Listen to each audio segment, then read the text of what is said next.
Shalom untuk kita semua. Saya Serina Sri Ayu Simanung Khalid, mahasiswi Sekolah Tinggi Bibelko HKBP Lagu Boti. Saudara yang terkasih, nats firman Tuhan yang menyapa kita pada hari ini tertulis di Matius 18 ayat yang ke-21 sampai 22. Demikian firman Tuhan, perumpamaan tentang pengampunan.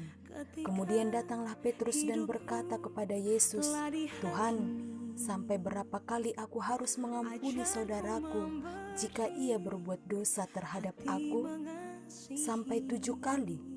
Yesus berkata kepadanya, "Bukan, aku berkata kepadamu bukan sampai 7 kali, melainkan sampai 70 kali 7 kali. Demikian firman Tuhan. Saudara yang terkasih, kita mengetahui dari pengalaman bahwa ada begitu banyak orang yang amat sulit mengampuni. Makin sulit lagi jika kesalahan orang lain lebih dari sekali atau lebih lagi kalau sudah berkali-kali.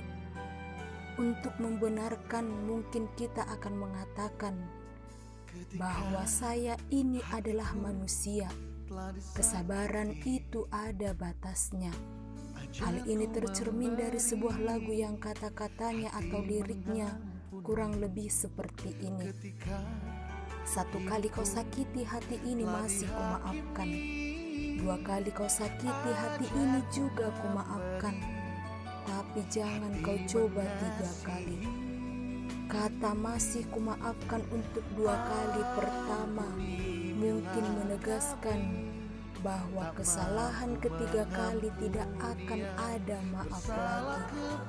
Akan tetapi, Yesus menegaskan bahwa mengampuni bukan hanya 7 kali, tetapi 70 kali 7 kali.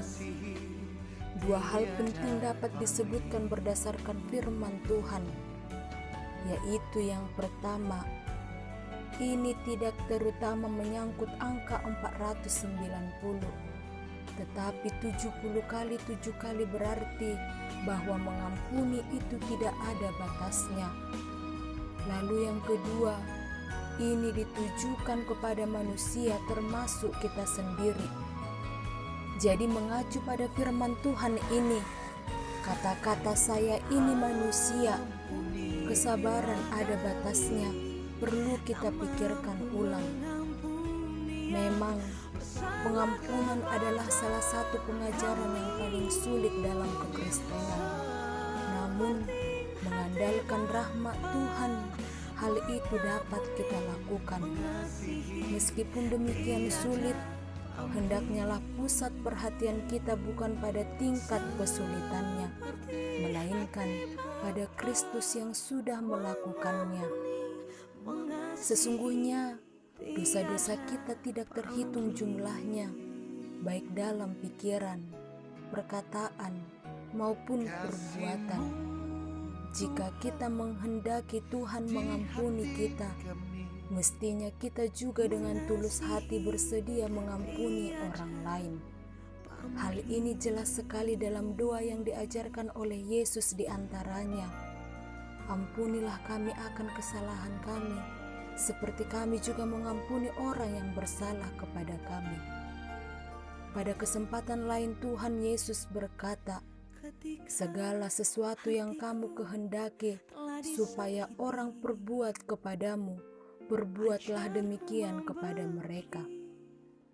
Itu juga berarti jika kita mengharapkan orang lain mengampuni kita, kita hendaknya juga bersedia mengampuni orang lain. Jika kita tidak mengampuni kesalahan-kesalahan, kita tidak akan merasa senang memperhatikan kesalahan-kesalahan orang lain. Perlu kita sadari bahwa sudah ada begitu banyak kebencian di dunia ini. Oleh karena itu, kita tidak perlu menambahkan lagi. Ini perlu untuk memungkinkan terciptanya damai sejahtera di bumi dan termasuk untuk kebaikan diri kita sendiri. Sebab rasa benci kita terhadap musuh lebih banyak melukai kebahagiaan kita daripada kebahagiaan mereka. Celakanya, ada pula yang kita benci itu malah sudah meninggal dunia, tetapi kebencian kita tak kunjung mati.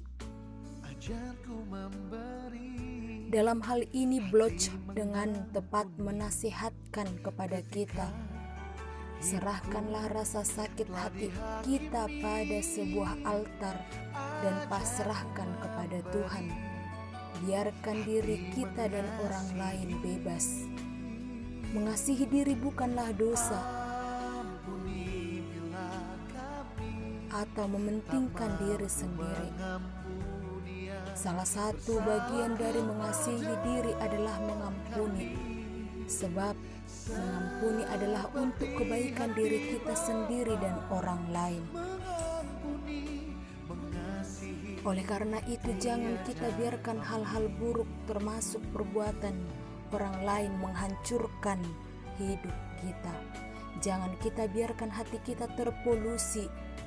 Makin lama kebencian kita simpan dalam hati, makin dalam pula akar kepahitan bertumbuh di dalamnya.